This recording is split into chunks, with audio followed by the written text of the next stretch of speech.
This is Theory of Change. I'm Matthew Sheffield. Thanks for joining me for another episode. Before we get into today's topic, I just wanted to remind everybody that Theory of Change is part of the Flux Media Network. So go to flux.community for more podcasts and articles about politics, religion, media, and society, and how they all intersect. And then if you want to get access to this show directly on Flux, just go to theoryofchange.show. You can get the video, audio, and transcript of the episodes. And if you're a paid subscribing member, thank you very much. You have unlimited access to all of the episodes. And if you are somebody who prefers the Patreon system versus Substack, just go to patreon.com/discoveraflux, where you can get all the episodes that way as well. So my special thanks to everybody who is a financial supporter of the show. Thank you very much. And I understand if you can't support financially right now, that's all right. Everybody has different circumstances, but you can still help out if you give a nice written review. It could be just a sentence saying that it's great in 5 stars. That actually is really helpful on Apple Podcast or Spotify. And if you're watching on YouTube, make sure to click the like and subscribe button to get notified whenever we're posting a new episode.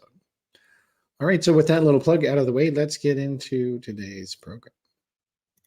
Like many businesses right now, America's news media industry is in a crisis. But what's particularly dangerous about this crisis is that it's one that most people don't know much about.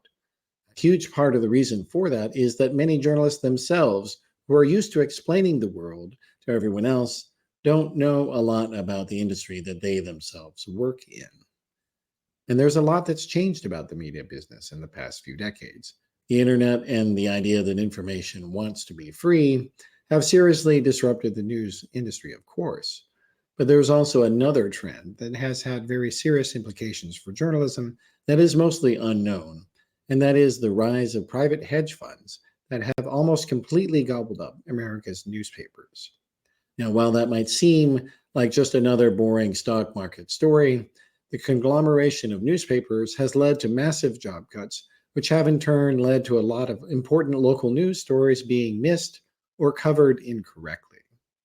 The death of local news is a very serious problem for America. And so today I wanted to talk about that situation with Margot Susca. She is the author of an important new book called Hedged: How Private Investment Funds Help Destroy American Newspapers and Undermine Democracy. It's good to have you here. Welcome to Theory of Change, Margot. Thank you for having me. Yeah, and I should mention also she is an assistant professor of journalism at American University.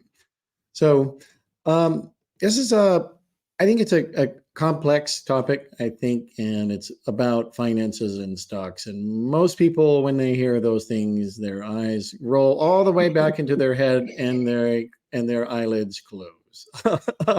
So yes, let's but it's a serious issue. And maybe let's start with, how did you get into it? Because it's not something that you were initially really paying a lot of attention to. Yeah, I think it's fair, and I did try to bring some narrative elements to it, but I think it's a fair point. Initially, when I started doing research for the book, it was because of a question that I was asked in an interview with NBC News Think program.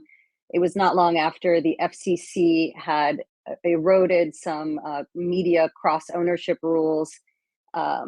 And I was asked by the producer of the show about, how did I know that, I was saying, gosh, this is so terrible for democracy.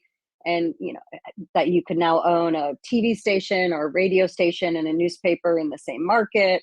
And I said, this is terrible. And, this producer said, well, how do you know it's as bad for democracy as you say? And I was thinking, theoretically, I knew as a political economist of media, I had studied this. I had several dog-eared works from scholars that I had used over the years, but I didn't really have any data to back it up. So early in 2018, I started studying the newspaper chains. I started looking at some of the largest publicly traded newspaper chains in the United States to look at layoffs. Specifically, I wanted to really kind of dig into the issue of layoffs. And over the course of the next several months, I was doing a little bit at a time, it became very clear to me that the real story wasn't just the layoffs, but the real story really the institutional investors. These were the private equity firms that controlled most of the shares of the publicly traded chains. But also by then, Alden Global Capital owned the Digital First Media News Group newspaper chain. So it became very clear that the story wasn't just about the chains that I was studying, and it wasn't just about these kind of effects, which I thought layoffs was one of the effects, but it was really about these institutional investors. It was about these Wall Street firms. But like you, I mean, I had been, I was kind of like, I'm about to write a business book. I mean, this was not even a section of the paper that I would read. I would read the sports section, I would read the front section of the paper. When I was younger, I wouldn't even read the business section. So it's not, it's kind of funny to think that I would write, a book that was so heavy into financial issues. And I think because I had been a journalist, I was used to having to research subjects. And, if you looked at the bookshelf that's behind me, it's filled with texts about private equity and hedge funds. And I was very lucky that one of my good friends from college is now at a hedge fund. And he was one of the first phone calls that I made, which is, where do I look? What am I talking about? Where do I even go? And became a resource, as I started, looking at this subject. So, it is a huge issue, and it is as and over the next 3 years, it took 3 years, and unraveling 20 years of what became 20 years of U.S. Securities and Exchange Commission documents, bankruptcy court documents for a number of the chains, some that still exist, some that were merged into others or folded. It became this steady kind of unraveling of, kind of what had happened to newspapers over the last 20 years. And, Well, yeah. and one of the things that you do talk about in the book is that the gobbling up of newspapers and media by hedge funds, it is something that this is part of a larger trend of private equity firms buying up other industries as well. And, so let's, can we maybe talk about the larger context of that, and when did all this stuff start happening, and maybe some of the other industries that have been affected by some of this. Yeah, so I learned, in the course of doing the research that this was part of what other scholars have called, this period of financialization. That this wasn't just, newspapers weren't just the only things that became the targets. That newspapers became the targets of a certain group of private equity firms and hedge funds, but that there were other firms and other sectors that have been influenced and affected. Chances are, if you live in an apartment complex, that it probably has a private equity connection. If you're, at a major hospital chain, it probably has a private equity, or have been, in a hospital, it probably has a private equity connection. A major nursing home company probably has a private equity connection. It is literally in almost every industry that you can think of. And that has had, other researchers have studied its impacts that have had dire consequences, linking it to the 2008 mortgage collapse. That a very small number of firms have profited very handsomely off of the destruction of, really on the backs of average Americans. And what I was really interested in studying, once it became clear over the course of what was a couple of years of research, was how this one institution that we have, which is the US newspaper market, which is meant to be a watchdog on all of these other government officials, and in some cases, industry, has been really hamstrung by industries that were meant to be a watchdog over. And that's what's really the most troubling, is if we are, left with private equity influencing, we're supposed to be the watchdogs, the one industry that's named in the US Constitution. And if this is supposed to be really the last frontier, and with the amount of influence that I was able to trace, I think it's really troubling how much influence there is in the U.S. chain market, and it grew over the time. I started doing the While you research. were looking at it, yeah. That's right, from early 2018 until you know, uh, from early 2018 until early 2022, and I turned in, the final draft. Alden Global Capital bought a chain. Chatham Asset Management bought a chain, and along the way, there were all these communications with senators. I had FOIA'd the U.S. Department of Labor. There were a number of government agencies that were aware, that were at least expressed some concern. A Supreme Court case that dealt with the FCC. So we essentially have what I say in the book's conclusion is a failure at every turn, a regulatory, a legislative failure, as these chains just grew larger and unchecked by a system that is meant to be, a guardrail for the public. Yeah. Yeah. Well, and you mentioned some of these companies. Let's maybe kind of talk about in detail about some of the specific ones. So Alden Global Capital, I think, is the one that is often talked about by, if to the extent that people are aware of it. But for people who haven't heard of Alden Global Capital, what is it, and how much do they own, and generally what are their business practices? So Alden Global Capital owns now they own Tribune. So that is the Chicago Tribune. So the Orlando Sentinel. That deal went through. Gosh, you're going to test me on some of the dates. I think that deal went through in late 2021, and they first became owners of the Media News Group chain, sometimes used synonymously with Digital First, which was a chain that includes the Denver Post and a number of other titles, kind of regional newspapers. So that puts them, in charge of, two of, I think, the most significant regional newspaper chains, or in the country. How many newspapers they own is sometimes up for debate, and I would have to, I'm not sure how many it is. I'd have to double check on what that figure is.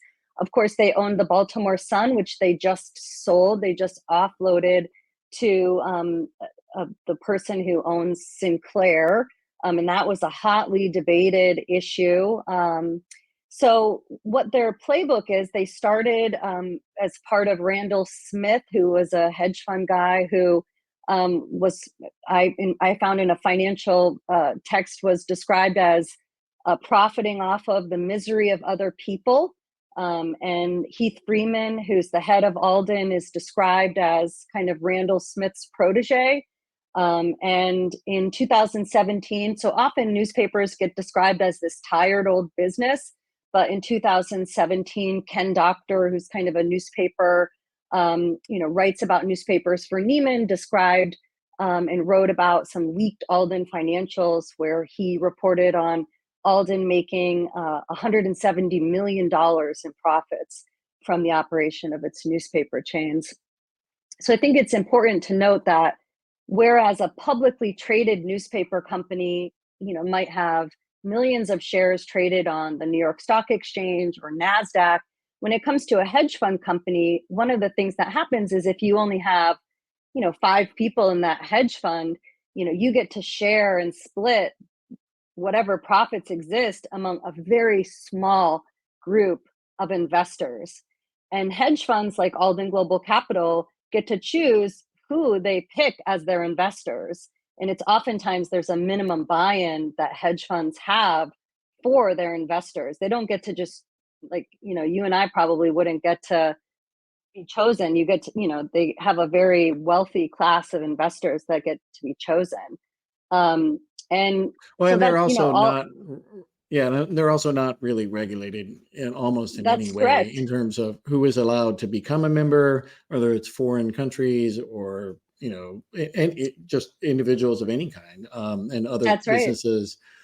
And they're not required to make disclosures. Like they are really this black box that is buying up America's information ecosystem that is not overtly reactionary. I mean, like that really is the quintessence of the problem, is that, there has been a profusion of, radical far right media, like for right now, for instance, there's, of course, everybody knows about Fox News Channel, but now there's like 5 alternatives to Fox News Channel they're even further to the right. So you've got Newsmax, you've got OAN, you've got Real America's Voice, you've got Right Side Broadcasting Network, you've got Salem Media, or whatever Salem News Channel, I believe they call it, and so there's been a profusion of these far right sources, and then at the same time, there's been kind of this massive concentration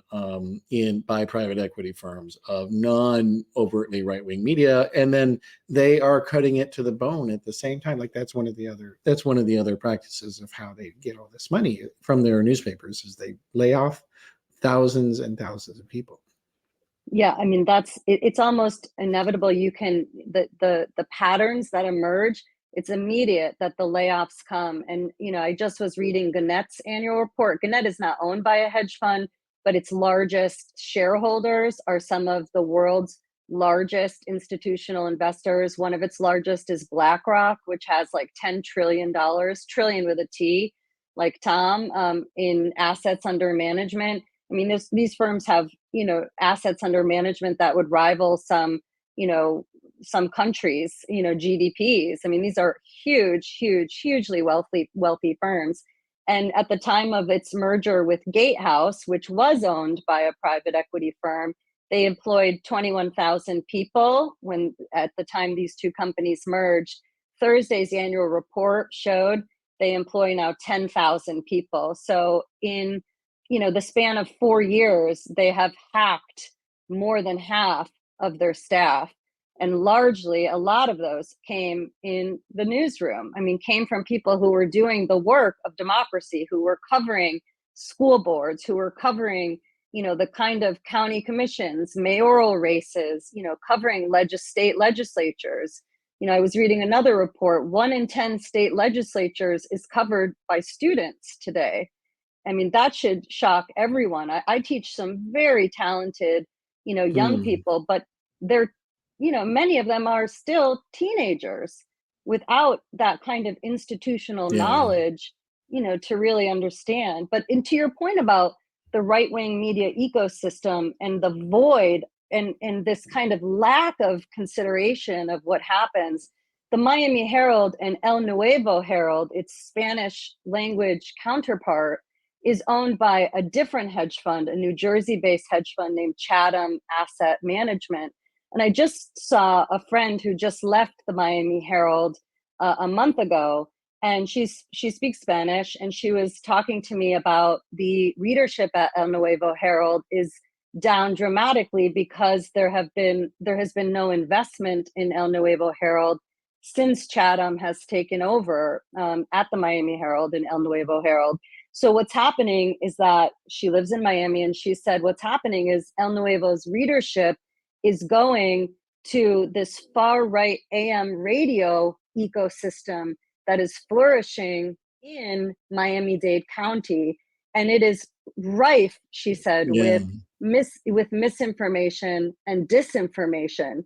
And she said, when it comes to issues of LGBTQ issues, and again, we've talked about book banning and some of these other issues, it's just so alarmist and just rife with factual inaccuracies that her concern is that people are just not getting anything that even resembles any kind of fair, accurate coverage. And that's the reality of news, if you call it the news ecosystem, is without reliable local coverage, people are turning to this, to complete the information void is just, it should shock all of us, really.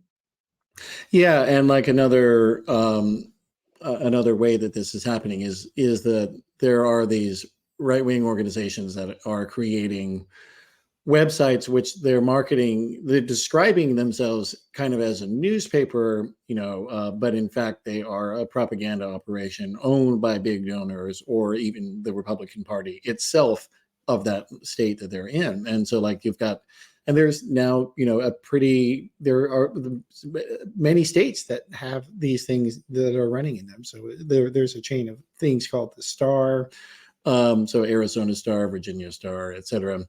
And then they've also got their other ones as well, and then of course the talk radio ecosystem is still there as well. So like all of these things are happening, and it's almost like I feel like a lot of people who, especially if you live in the Acela corridor from Boston to DC, like local media there does exist, and has at least some stronger foothold compared to in the rest of the country. So like for instance, even in Southern California, so like here I live in the Los Angeles area, which is the biggest the geographically the biggest metro area in the United States, second biggest in terms of population, but all of our newspapers that are like the sort of local, so like the Long Beach Press Telegram, the Orange County Register, those are both owned by Alden Global Capital.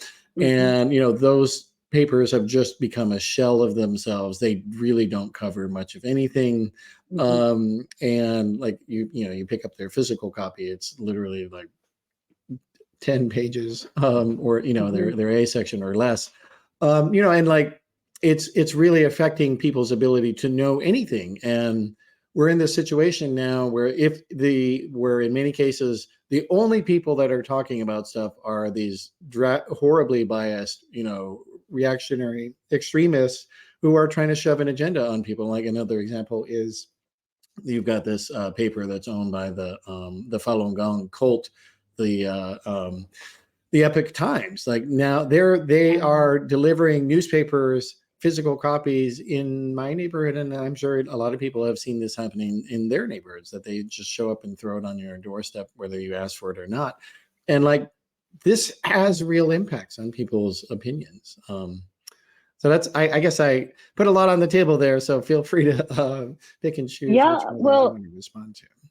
I mean, we should local news, having a vibrant local newspaper in your community slows political partisanship, and it slows voter apathy. So regardless of your political affiliation, it should be a bipartisan issue. And I think that it should be something that if you really are concerned about democracy, then it should be something that both liberals and conservatives care about.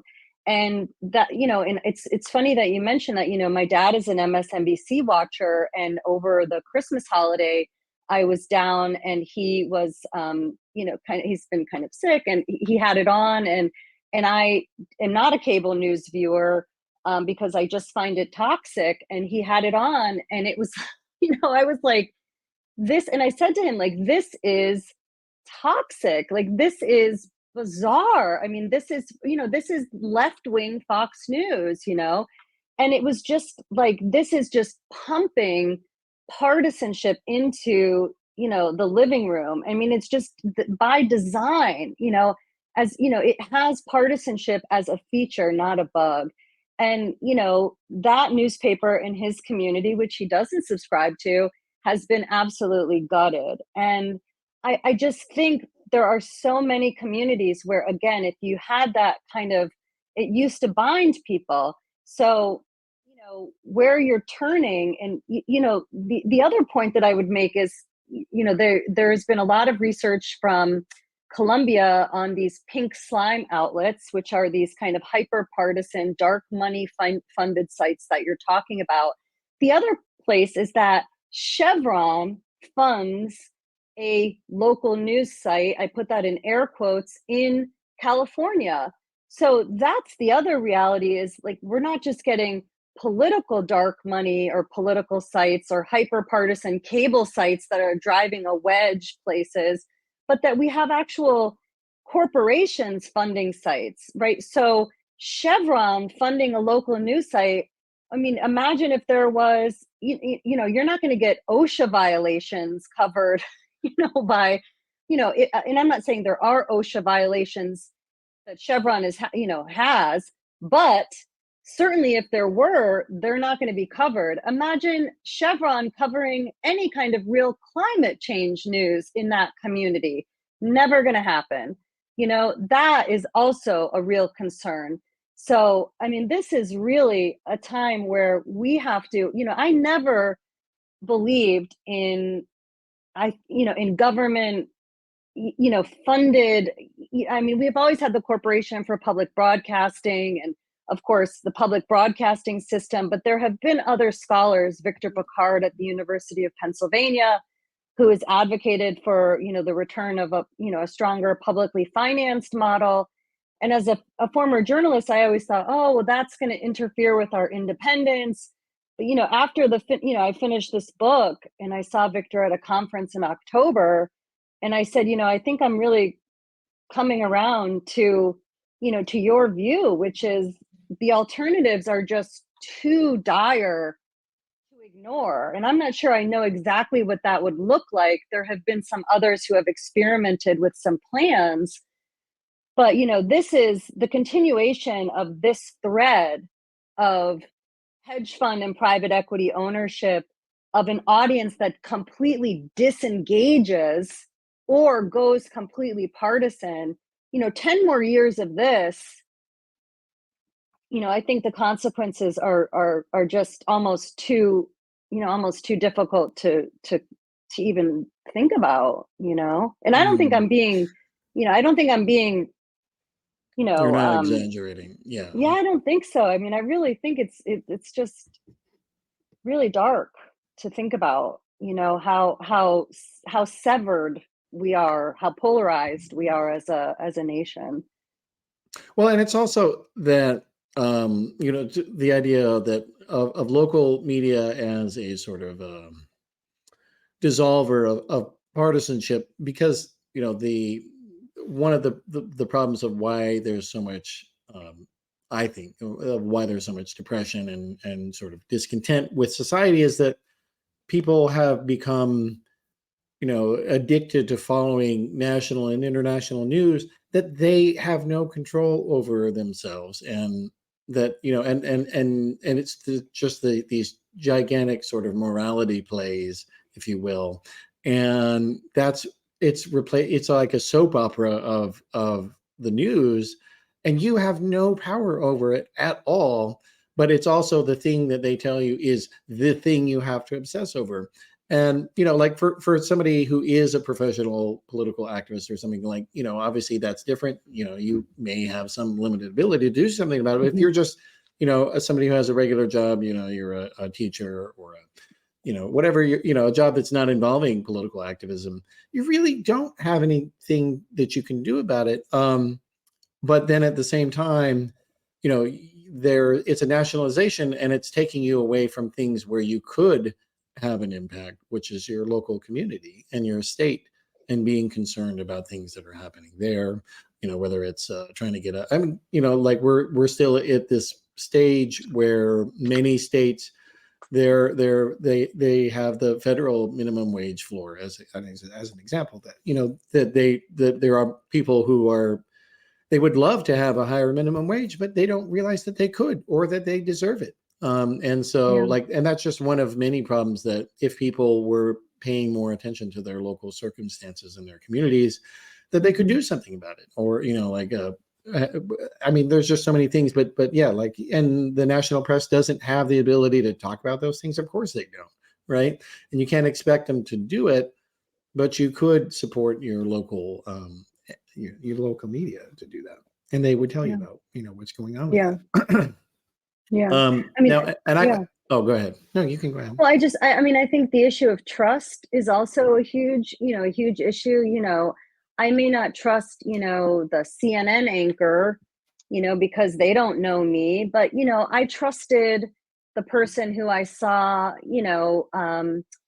covering that issue, or who I met, who was going to cover, my daughter's gymnastics team being cut because the school board didn't have a budget for it. And I got to know them over the course of that budget cycle, so I think that there are issues of Yeah, because you trust can that are actually see also them. Yeah, you can absolutely, actually meet so I them. that's So, that's something that I've been thinking a lot about too, and how all of these are kind of tied together. And but I think what you just brought up is a really good point. And I think at these local mask mandate, that became so heated, these school board meetings, people screaming about Anthony Fauci at local school board meetings, you know um I don't know, it just became just fodder for, it was, I think, a signal of how polarized we were. I don't, it's, yeah. yeah, yeah, Well, it's it's been also, an interesting time. well, and the other, as another example of this, that besides, the decay of local media is that, or an example of the decay of local media affecting people's ability to know things that affect them directly, is that with these book bannings that have been happening, especially in Florida, but not just Florida, many other localities and states, that these groups that were nationally controlled and operated, they would descend into school board meetings, and they would be professional activists who had been trained, for extensively to know how to kind of bully a school board system.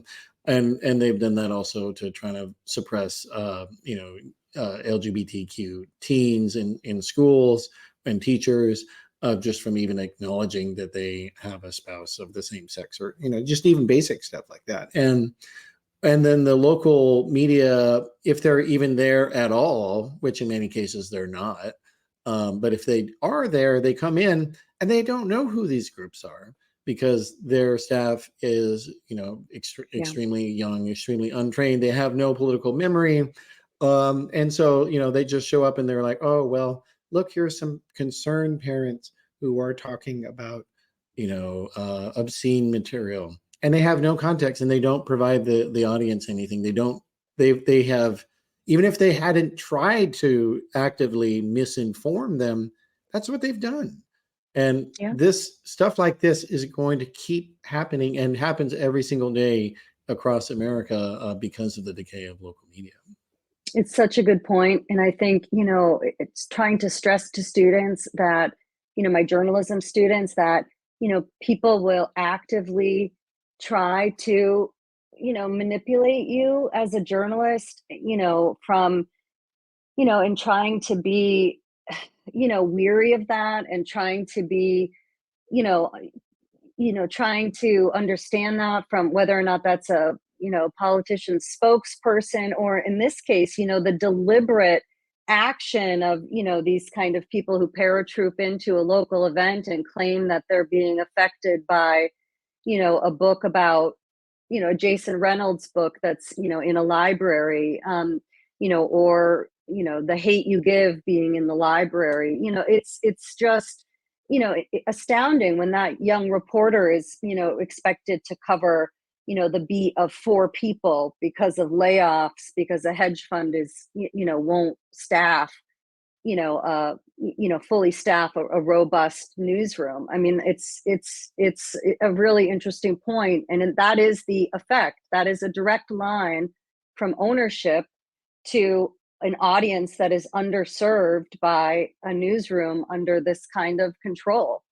I was talking to one of my students, a first-year student, from a town in New England, a small town in New England, who said that, when she was a member, like a student liaison to the Board of Education, she received death threats from a group that's very similar to what you're talking about. I mean, it's just, imagine giving death threats to a 16-year-old who's trying to make her community better, a community, like you're saying, who, kind of paratrooped in to try to actively, um, you know, uh, go against a mask mandate in one of these small towns. It's just, it's mind-boggling what some of these groups are doing. And it's just, there's a local news ecosystem that is ill-equipped to try to inform citizens about the realities of this, of, as you say, this kind of power structure that exists behind it. It's just outrageous. Yeah. Well, and to go back to something you were saying earlier about kind of the financialization of the economy, the newspaper industry itself wasn't actually unprofitable. Most of these, local dailies, I mean, they went from making gigantic, obscene profits to making a smaller amount of profit, but it was still profitable. And that is a fact that I think often has gotten lost when people who might defend some of these hedge funds or giant media conglomerates, they never acknowledge that reality, that they weren't saving anything. Like the industry itself obviously had needed to make some changes, and there were mistakes in terms of training and some business model stuff, but it wasn't in it wasn't just massive money sinkhole that they like to portray it as. That's just simply not true. Yeah, I You mean, want to I talk about said, that? someone said to me once, well, these private equity firms, they saved journalism, and I said, well, where's the evidence of that? Where's the evidence that they saved journalism? I just don't see that. If you can, because my thing is, I always say to people, well, where is your evidence? Where is your evidence? Because I have now, 20,000 pages of documents. I mean, I'm looking at SEC documents. I've got, bankruptcy court documents that show, annual reports, shareholder meeting, documents. Just give me the report, give me the record.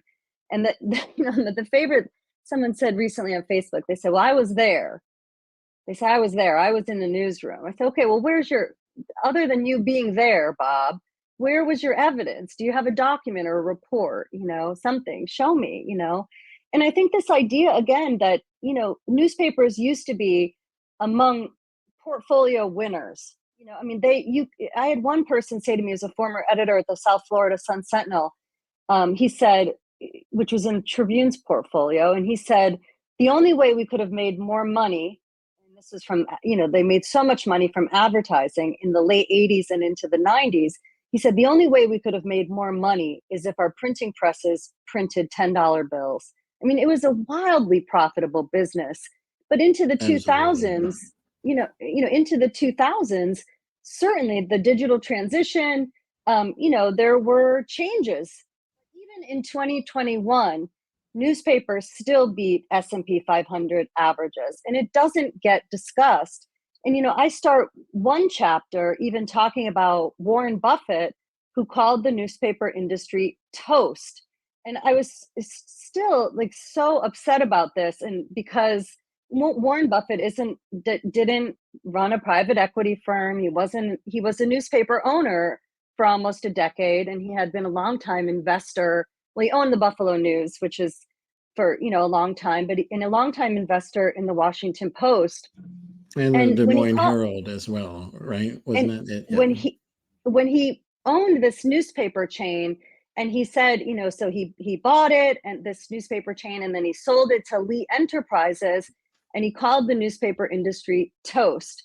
And one of the things that got reported in the Financial Times, but didn't get reported as widely as him calling the newspaper industry toast, is that BH Finance, so the subsidiary of Berkshire Hathaway, when he sold his newspaper chain to Lee Enterprises, he also refinanced some debt that Lee Enterprises had to a different private equity firm and a different Wall Street bank firm.